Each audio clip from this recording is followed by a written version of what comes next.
Hello, Tim from Fair Play Now on the 21st of June 2023.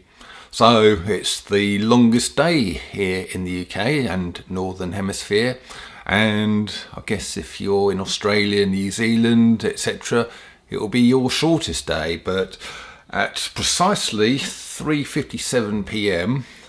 today, it will be the exact point of the summer solstice, or the longest day as it's more commonly known as. And yeah, it's always a turning point of the year, isn't it?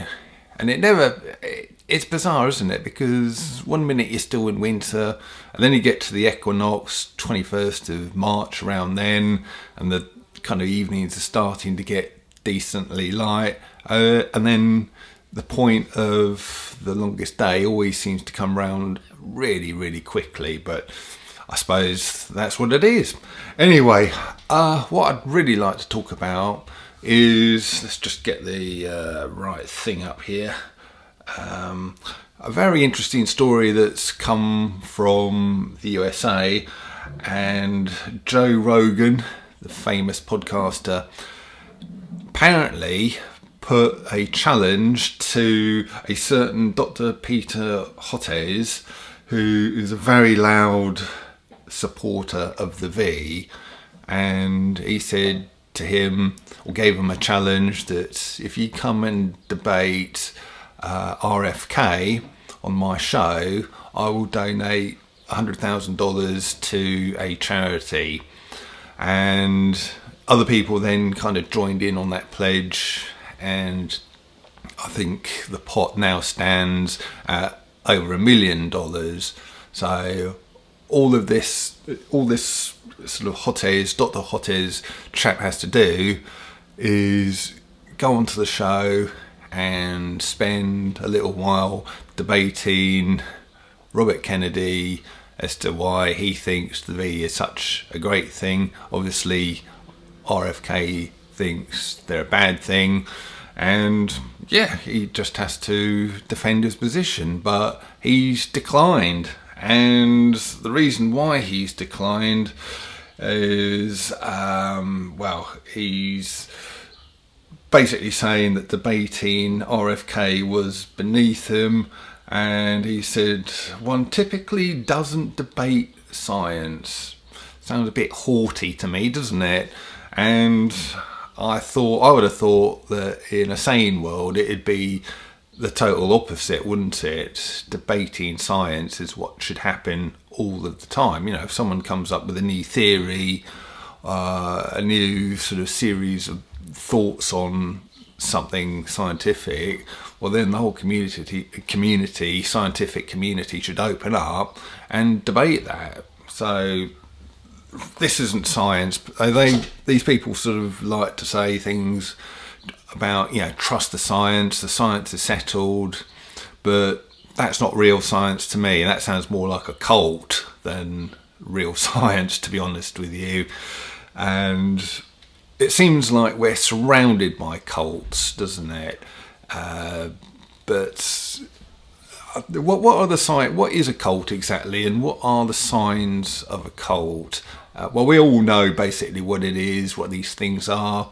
We've seen these stories in the past of normally young people falling into the wrong company, and then next thing the parents and their friends sort of know is they've disappeared off somewhere to some kind of commune, and they're living in with all of these other cult members, being totally irrational and unreasonable.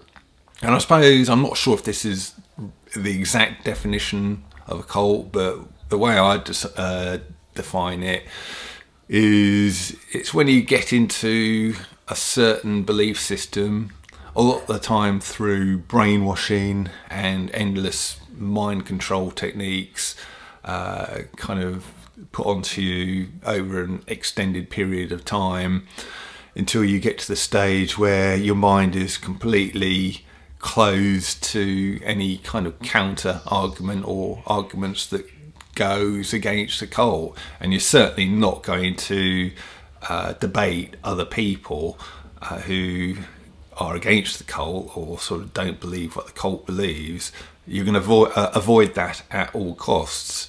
So that is what this Dr. Hotez certainly seems to be doing. He is not at all willing to debate reasonably and in kind of an adult fashion with RFK. Now, we're surrounded by cults, like I was saying a minute ago. Obviously, we've got the Lurgy cult that we've all been subjected to and found so ridiculous over the last few years. And of course, cults often have their little symbols, don't they, where it's very obvious that people are in this cult, and that was the symbol they had. And then very closely allied to that cult was the V cult, still ongoing, so I shouldn't be putting that into past tense, should I? But we're surrounded by lots of others. They just seem to rear their ugly heads left, right and centre, don't they? So we've got the climate cult, of course. We've got, more widely, sort of moving more wider than that, the environmentalist cult. Now, I'm not saying we should be irresponsible with our environment. We can all do things, sensible things to look after the planet we live on, because we've only got one of them to live on, so we need to keep it clean and sort of make sure that nature isn't harmed as much as we possibly can. But it's when people kind of express absolutely irrational sentiments and calls to action, and then just expects everybody to adhere to that without question and without any kind of regard for the consequences that there may be, and want everybody to stick to it. And there's definitely people who are members of what I would call an environmentalist cult. And then, of course, relating to this month that myself and other people have talked about a lot, we've got the whole cult surrounding, the whole Pride Month thing. Not want to go into that too much more, but again, people in that arena seem to be very much in a cult-like state of mind. Certainly the big boss of Wix is in that category, isn't he? He's acting with his statements very much like a cult member. And the list just goes on and on and on, doesn't it? You've got the cult leaders, people like Greta Thunberg and so many of these other characters who just pop up and everybody just sort of falls to their knees and thinks how wonderful they are. Again, without looking into things any more deeply than that. If you look closely into Thunberg's character, it's obvious she's nothing more than an airhead, really.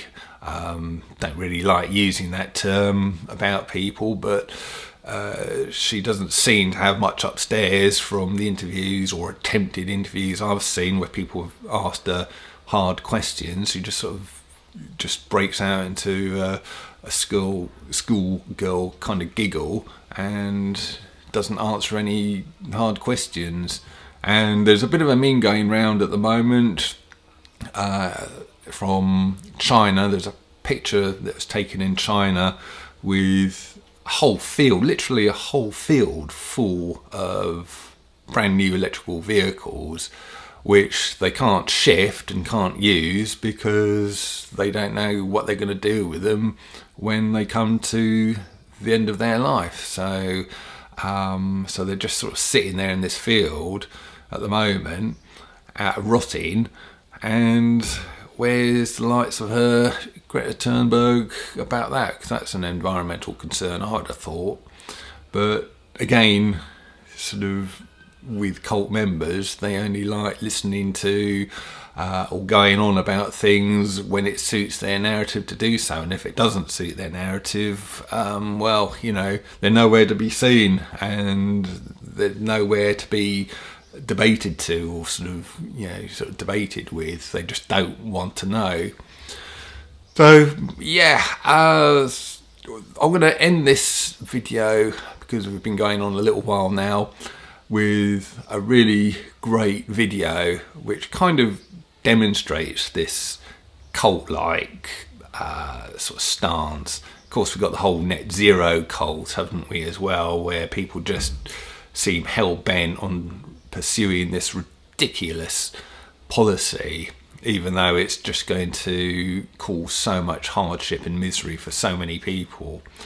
And there was a meeting, I think it's a fairly recent meeting, in the US Senate, where one of the kind of a committee meeting about how we're going to deal with plastics and the problems they cause. Not going to deny that the overuse of plastics is a problem. It is, and the responsible disposal of that stuff needs to be sort of taken into account.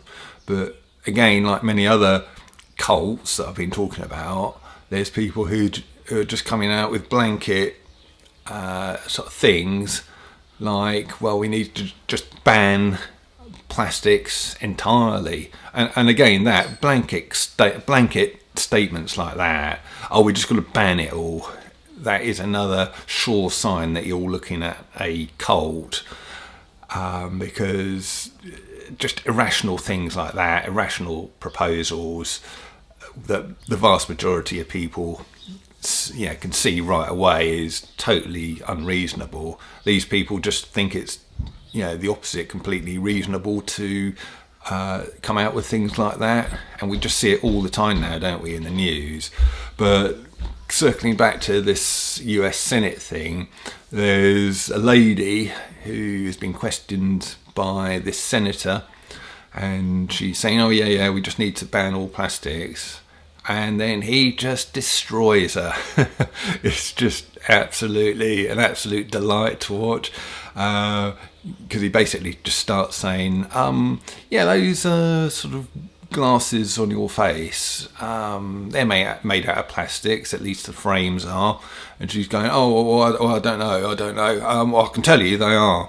And she's going, and then that drinks bottle you've got on your sort of table, the top of that is made out of plastic, isn't it? Well, I suppose so. I don't know. And she's just made to look an absolute fool. And he just carries on saying, well, you're saying we should ban plastics, but what are we going to replace plastic with? And then you might come up with some solutions, some alternatives, but what's going to be the environmental impact of using those materials? There's going to be consequences with any material that you choose to use. So yeah, absolutely, just hammers her and destroys her and just shows her up for the fool she is. And I think this is the best way to confront and combat this kind of cult-like state that so many people seem to be in, is just confront them with cold, hard facts. He gave her an absolute avalanche of cold, hard facts, and luckily there were these other people who he was also interviewing who were chipping in. One lady was saying, well, if you get rid of all plastics, that's just going to destroy industry, and a lot of people who have recently come out of poverty are just going to be put back into poverty, along with a whole lot of other people as well. And these irrational, unreasonable people don't even think about stuff like that. They just expect you to obey their diktats and put them into force without any regard for any of the other consequences at all, which some of them may well be way, way worse. Going forward, it'll become apparent in the future that they are way, way worse than the problems they want to fight in the first place. So before people get themselves into this cult-like status, and start coming out with ridiculous nonsense. They just need to stop for a moment and think, well, okay, what I'm saying is a bit extreme. It's what I think should happen, but maybe I should start thinking about the other consequences as well and look at the whole picture rather than just the narrow way I'm looking at it. So that would be my suggestion.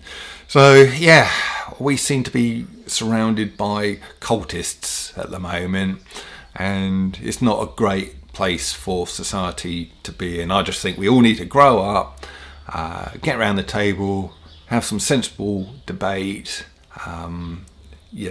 Sort of V people and anti-V people need to get together around a table and debate everything that's going on. That's something that's not happening. It should be happening, and we need to have similar debates with all of these other issues as well. And then only in that way will we actually get to a point where sensible things can be done to address real problems and come up with sensible solutions for those problems. The link to that debate that I've been talking about in the American Senate is on YouTube.